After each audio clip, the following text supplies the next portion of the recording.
I'm Herrera. I graduated BS Psychology from Centro Escolar University, 1994 batch. And I'm currently working with Sanyang Intertrade Corporation as the Human Resource Department Head.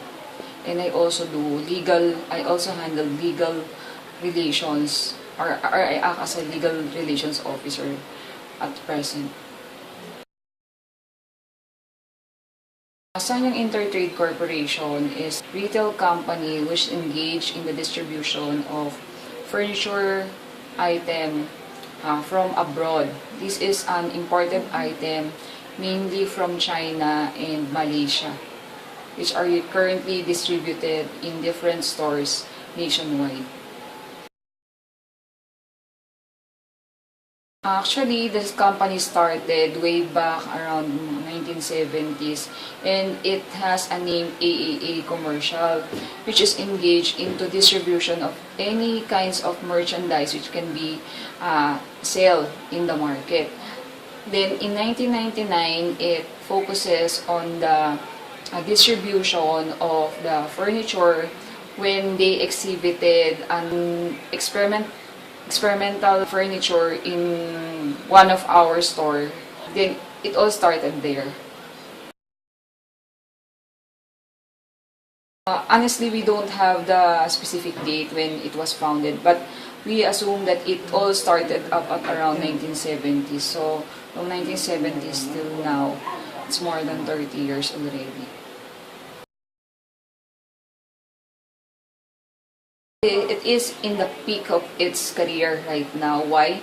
Because when I started with the company, it was way back 2012, and I started with only around 400 employees. Right now, the company is already 1,700 employees. They are all direct hire, and we also have around 700 stores nationwide. We also have our own Sanyang stores, which are also known, or which are carrying the brand Furniture Republic. As I mentioned a while ago, I started only 2012. So when I came in, the Human Resource Department is not yet established. So during that time, it was only me who made the standard company policy or the rules and regulation. I set up the rules and regulations of the company. It is only the management and the office-based employees which are included in the setting up of the policy. We implement it depending on the violations that the employee made. Okay, so we follow the due process or the twin notice rule, and we impose what is basically required or basically written in the labor code. Yes, honestly, almost all of the employee-related problems that exist in the company is into ethical issues. Okay, we usually handle it verbally, but if the problem or the issue is a major one, then we need to tackle it with the boss. What we do is we conduct the due process. Afterwards, we check it against the policy. Then when I already have my own conclusion, I usually present it to the boss and have it signed. Then I impose what is usually they ask me if it's written in the code of discipline. So if it complies with what the policy is set, then we impose the penalty. We strictly impose the penalty. In our company, we strictly prohibit that employees be engaged or have a relationship with another employee. Okay? So, if in case they do have or they become related with each other, we require one of them to leave the company. Okay? Why? Because employees are boys. Okay. So, but the back office personnel are usually girls. There are conflicts in their duties and responsibilities, especially when it is when the girl is in the warehouse or assigned in the warehouse, and the boy is a promodizer. Then there would be some conflicts in the performance of their duties. So we strictly prohibit the engagement of employee relationship. Most of the big companies, the boss are not easily to deal. They are not easily. You cannot talk to them right away. Actually, you need to set up a schedule for you to be able to talk with the boss or the management. But in our company, we have an open communication. So even the lowest level position in the company can directly talk with the general manager or the president anytime they want to. Okay? In other big companies, they do not allow that. Maybe because of the safety reason. But for us, we took it as an advantage for our employees so that the boss can hear what they want to say, especially if they do have problems. What we usually do for social responsibilities. Honestly, right now we have educational sponsorship to public schools located in Valenzuela.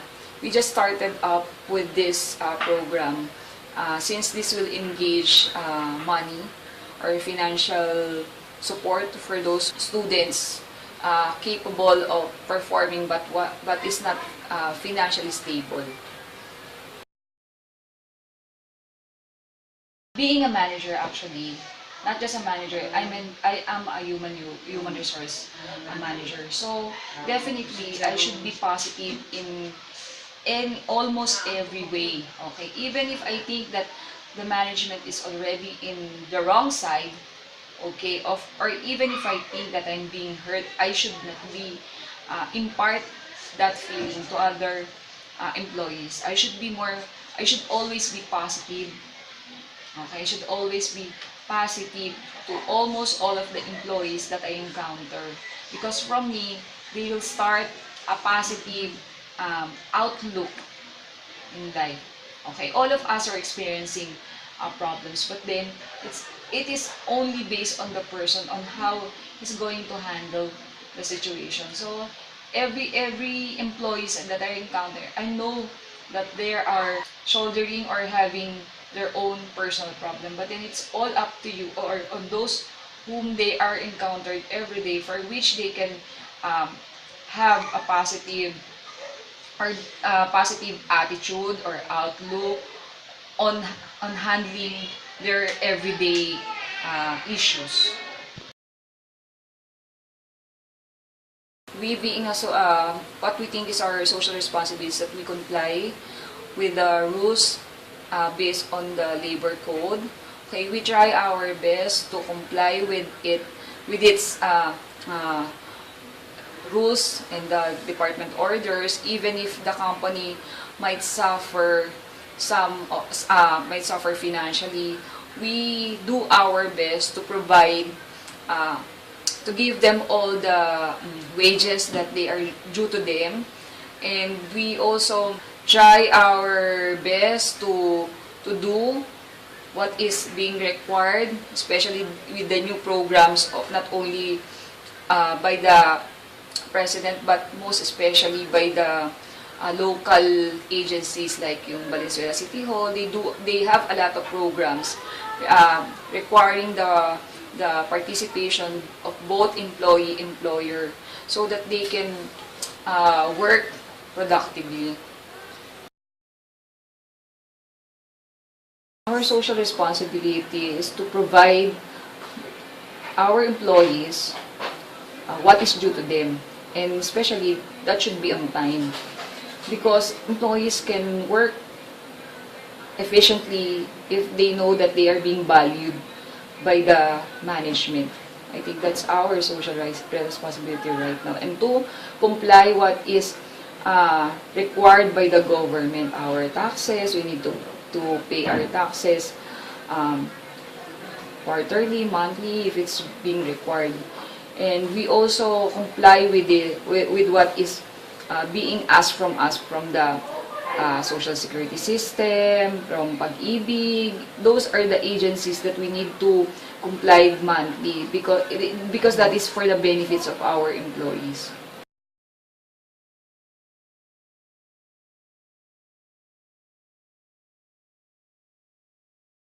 The decision of the company is to implement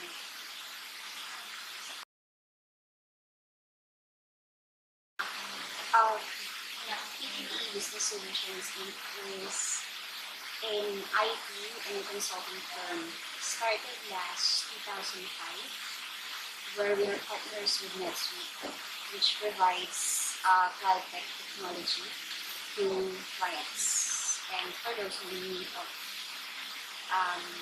services.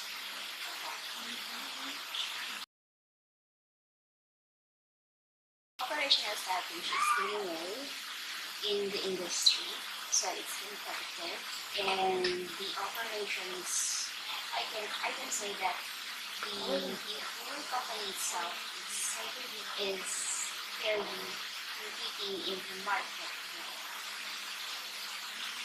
So yes, of course. With the starting point, of course, I wasn't been with them last 2005 because that's the start.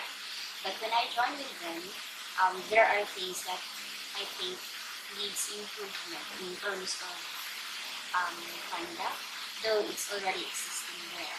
So from an HR end, yes, there are things that you have to consider before creating or amending or improving any policies or code of conduct.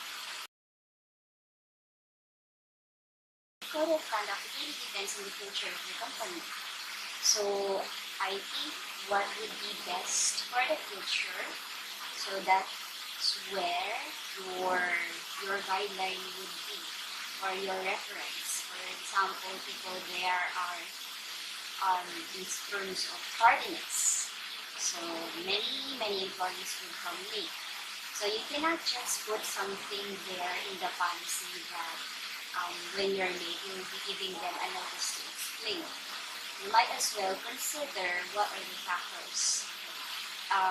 Majority of the employees while they're late. Maybe the location, maybe the employee is really far from where he's working. Maybe traffic, given the traffic, that it's really in low. The traffic is like cancer in the Philippines. Possibly 2 to 3 years, or 2 to 3 years, it's worse than what we have today. So those are the factors that you have to consider before putting a policy or a code of conduct. Actually, a policy is completely different from the code of conduct. So in terms of conduct, those are what are the things that I need to do. That for example, bullying. What are the things that the company consider bullying, bullies? It's like that. So it's completely, I think, separate from policy. But it's a combination of I mentioned.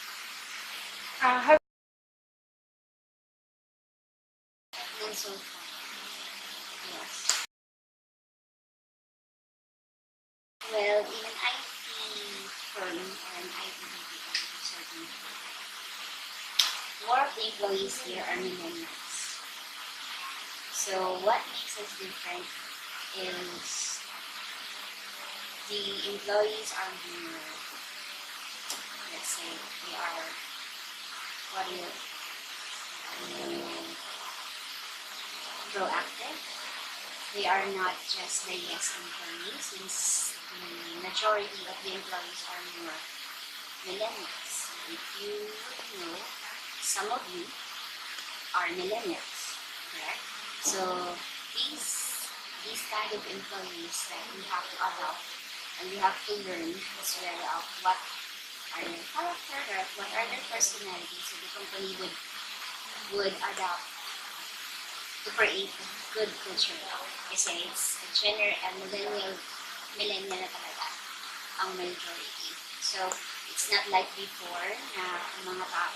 I'm not saying that millennials are not, but if you're going to compare it before, the employees before are more yes people.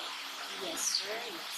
But now, they want to be part of the project, they want to know why, they are more into vacations, they are more into travels, like that. But to compare it with others, our industry or the company has a very lively cultural atmosphere.